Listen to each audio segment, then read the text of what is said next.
எல்லாருக்கும் வணக்கம். Welcome back to our channel. இன்றைக்கி வந்து கிச்சன் மேக் ஓவர் தான் பார்க்க போகிறோம். கிச்சனுக்கு மேலும் இன்னும் கொஞ்சம் அழகு சேர்க்குறதுக்காக நான் ஸ்டிக்கர் அமேசானில் ஆர்டர் பண்ணியிருந்தேன். இது 2 பக்கம் ஓப்பன் பண்ணியும் நான் எடுத்து பார்த்து ஸ்டிக்கர் வந்து வெளியே எடுக்க முடியல. இந்த அவுட்ரு கவரையே கிழிக்கிற மாதிரி தான் இருந்துச்சு. அந்தளவுக்கு நல்லா ஃபிட்டிங்காக பேக் பண்ணியிருந்தாங்க. இது ரொம்ப பட்ஜெட் ஃப்ரெண்ட்லி தான். 200 ருபீஸ்க்கு உள்ளே தான் வந்திருந்தது. ஆன்லைனில் பார்க்கும்போது எனக்கு ரொம்ப பிடிச்சிருந்தது. நேச்சுரலாக இருந்துச்சு, அதனால் ஆர்டர் பண்ணியிருந்தேன்.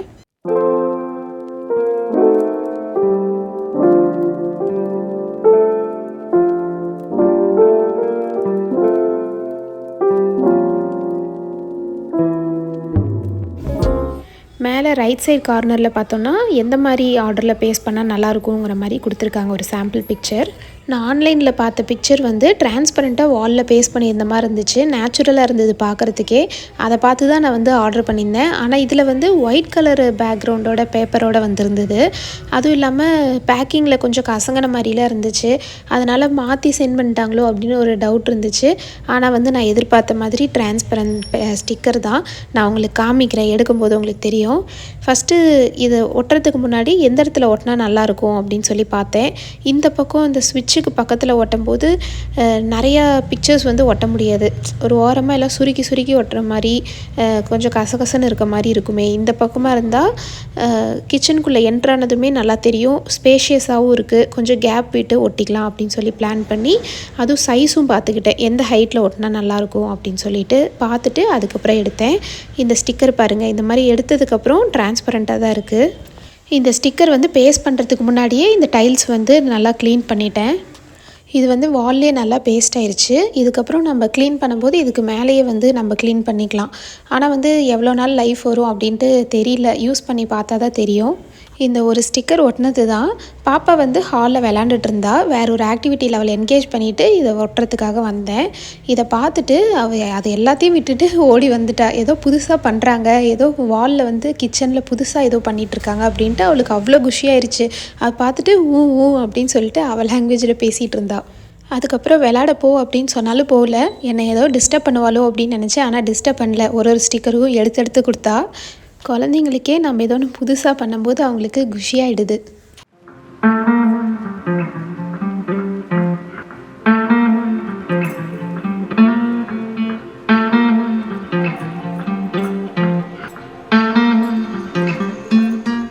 இது வந்து பேஸ்ட் பண்ணதுக்கப்புறம் பார்க்கும்போது இப்போல்லாம் டைல்ஸ்லேயே டிசைனிங் டைல்ஸ்லாம் வருதில்ல, அந்த பிக்சர்ஸோடவே டைல்ஸ் வருதில்ல, அந்த மாதிரி இருந்துச்சு. பார்க்கும்போது நேச்சுரலாக இருந்துச்சு. அப்புறம் கிருத்திக்கு அவரெல்லாம் வந்து பார்க்கும்போது அப்படியே ஷாக் ஆகிட்டாங்க. இது வந்து ஒரிஜினலாக வாங்கி மாட்டியிருக்க மாதிரி இருக்குது தூரத்துலேருந்து பார்க்கும்போது. இது ப்ரௌன் கலரில் இருக்கிறனால வுட்லேயே வந்து இந்த கரண்டி மக்கெல்லாம் வாங்கி மாட்டியிருக்க மாதிரி நேச்சுரலாக இருக்குது அப்படின்னு சொன்னாங்க.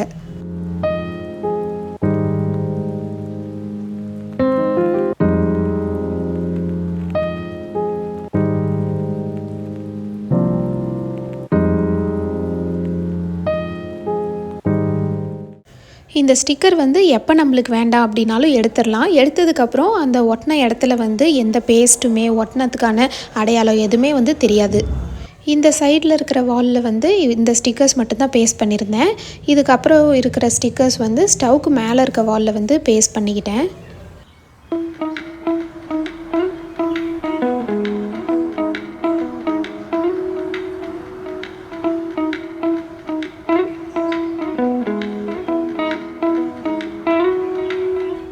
இது வந்து ஃபஸ்ட் டைம் புதுசாக பார்க்குறவங்களுக்கு இது ஸ்டிக்கர்னே தெரியாது. டைல்ஸில் அட்டாச்சாக வந்திருக்கு அந்த டிசைனு அப்படின்னு தான் நினச்சிப்பாங்க. கிட்ட போய் பார்த்தா தான் ஸ்டிக்கர்னே தெரியும். இதெல்லாம் பேஸ்ட் பண்ணதுக்கப்புறம் எனக்கு அடுத்த 2 நாளைக்கு ஏதோ புது வீட்டுக்கு போயிட்டு புது கிச்சனில் வந்து ஒர்க் பண்ணிகிட்ருக்க மாதிரி ஒரு ஃபீலிங் வந்துச்சு.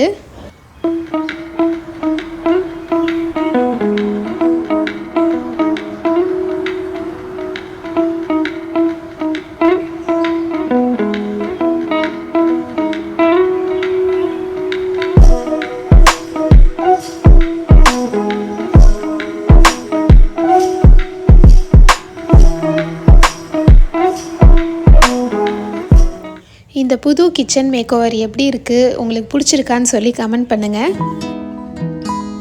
இது வந்து அடுத்த நாள் காலையில் பிரேக்ஃபாஸ்ட்டுக்கு வந்து பூரி வெஜிடபிள் குருமா செஞ்சேன். வெஜிடபிள் குருமா வந்து கர்நாடகா ஸ்டைலில் கொஞ்சம் டிஃப்ரெண்ட்டாக ட்ரை பண்ணியிருந்தேன். சூப்பராக இருந்துச்சு. பூரிங்கிறனால நார்மல் வாட்டர் ஊற்றி கொஞ்சம் கெட்டியாக மாவு பிசைஞ்சுக்கிட்டேன். நான் இன்னொரு ஸ்டிக்கரும் ஆர்டர் போட்டிருந்தேன், ஜக்கு வித் கப்பு மாதிரி. ரெண்டுமே ஒட்டுக்காக தான் ஆர்டர் போட்டேன். ஆனால் டெலிவரி டேட் வந்து டிஃப்ரெண்ட்டாக தான் இருந்துச்சு. அது இன்னும் டெலிவரி வரல. அது வந்து வாட்டர் ஃபில்டருக்கும் ஹாப்பி கிச்சன் ஸ்டிக்கருக்கும் சென்டரில் பேஸ்ட் பண்ணலாம் அப்படின்னு சொல்லி அந்த இடத்துல கேப் விட்டுருக்கேன். அது வந்ததுக்கப்புறம் நான் பேஸ்ட் பண்ணி உங்களுக்கு நெக்ஸ்ட் வீடியோவில் காமிக்கிறேன். வெஜிடபிள்ஸ்க்கு நீ காலிஃப்ளவரும் நான் சேர்த்துக்கிட்டேன். காலிஃப்ளவர் போட்டாவே குழம்பு நிறையா வரும். இதை வந்து சின்ன சின்னதாக கட் பண்ணிவிட்டு கொதிக்கிற தண்ணியில் வந்து மஞ்சத்தூளும் கல்லுப்பும் கொஞ்சம் சேர்த்துட்டு ஸ்டவ் ஆஃப் பண்ணிவிட்டு அதுக்கப்புறம் இந்த காலிஃப்ளவர் சேர்த்து அப்படியே மூடி வச்சுட்டோன்னா அந்த ஹீட்லேயே பாதி வெந்துடும். அதுவும் இல்லாமல் புழு அழுக்கு இருந்துச்சுன்னா அதெல்லாம் ரிமூவ் ஆகி நல்லா க்ளீன் ஆகிடும்.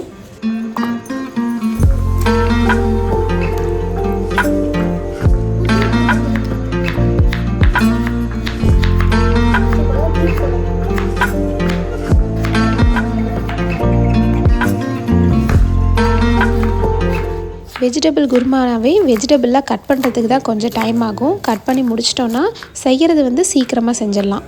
அதுவும் நைட்டே வந்து வெஜிடபிள்ஸ்லாம் கட் பண்ணி வச்சிட்டோன்னா காலையில் செய்கிறது இன்னும் ரொம்ப ஈஸியாக இருக்கும். எனக்கு வந்து நைட்டும் கிருத்திக்கு ஹோம்ஒர்க் சொல்லி கொடுக்குறது, பாப்பாவுக்கு ஊட்டுறது, அப்புறம் வெசில்ஸ் வாஷ் பண்ணுறதுன்னு அதுக்கே டைம் சரியாக இருக்கும்.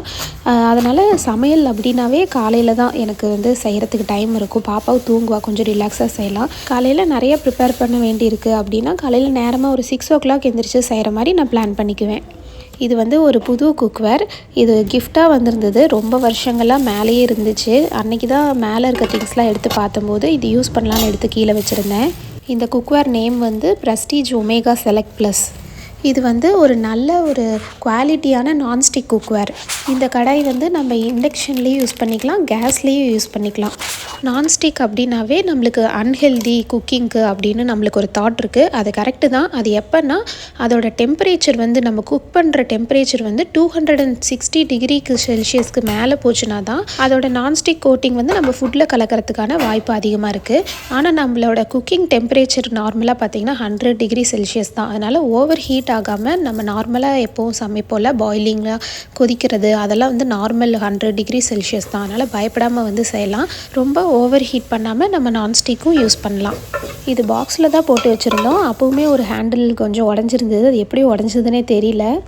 இந்த குருமாக்கு ஸ்டார்டிங்கில் கொஞ்சமான ஆயிலில் கடுகும் சீரகமும் சேர்த்துட்டு 2 பெரிய வெங்காயம் பொடியாக நறுக்கினது சேர்த்து ஃப்ரை பண்ணிவிட்டு அப்புறம் குட்டி க்யூப்ஸாக கட் பண்ண உருளைக்கிழங்கும் சேர்த்துட்டு ஒரு 5 minutes மட்டும் மூடி வச்சு கொஞ்சம் வெந்ததுக்கப்புறம் கேரட், பீன்ஸ் இதெல்லாம் சேர்த்துட்றேன். அப்புறம் இந்த கரண்டி பார்த்திங்கன்னா பிராஸ் லேடல். இது வந்து பக்கத்தில் இருக்க வெசில்ஸ் ஷாப்பில் தான் வாங்கினேன். இது ரொம்ப பிடிச்சிருந்தது, டிஃப்ரெண்ட்டாக இருந்தது. Wooden handle.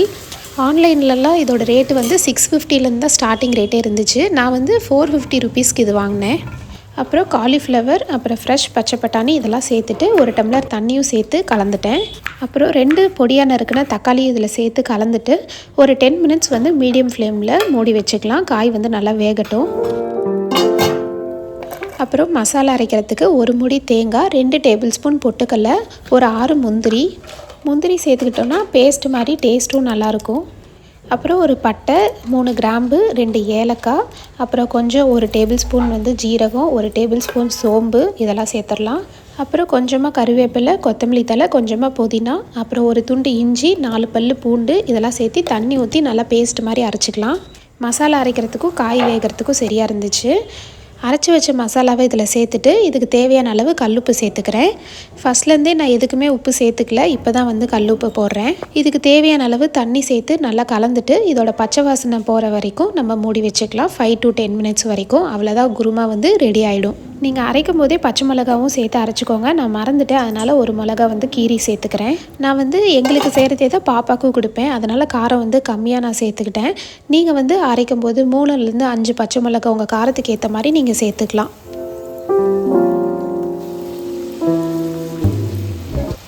ஒரு 10 minutes கழித்து மசாலாவோட பச்சை வாசனைலாம் போயிருச்சு. கொத்தமல்லி இலை தூவி நம்ம இறக்கிடலாம். புதினா, முந்திரி இதெல்லாம் போட்டிருந்தனால அதோட ஃப்ளேவரும் டேஸ்ட்டும் சூப்பராக இருந்துச்சு, ஸ்மெல்லும் சூப்பராக இருந்துச்சு. நீங்களும் ட்ரை பண்ணி பாருங்கள். பூரி, சப்பாத்தி, நான், பரோட்டா, ரைஸ் இது எல்லாத்துக்குமே இந்த வெஜிடபிள் சாகு பர்ஃபெக்டான காம்பினேஷனாக இருக்கும். கிருத்திக் வந்து இருக்கிற எல்லா ஷேப்ஸ்லேயுமே பூரி வேணும்னு கேட்டான். ஸ்டாரு, நிலா, ட்ரையாங்கிள், ரெக்டாங்கிள்னு அவனுக்கு எல்லா ஷேப்ஸ்லேயுமே சுட்டு கொடுத்துட்டு லாஸ்ட்டாக இது வந்து எனக்கு வந்து சர்க்கிள் ஷேப்பில் வந்து பூரி சுடுறேன்.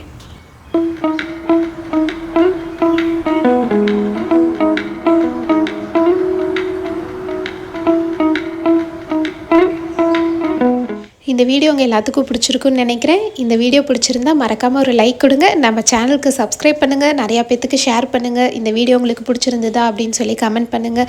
தேங்க்யூ. Bye bye.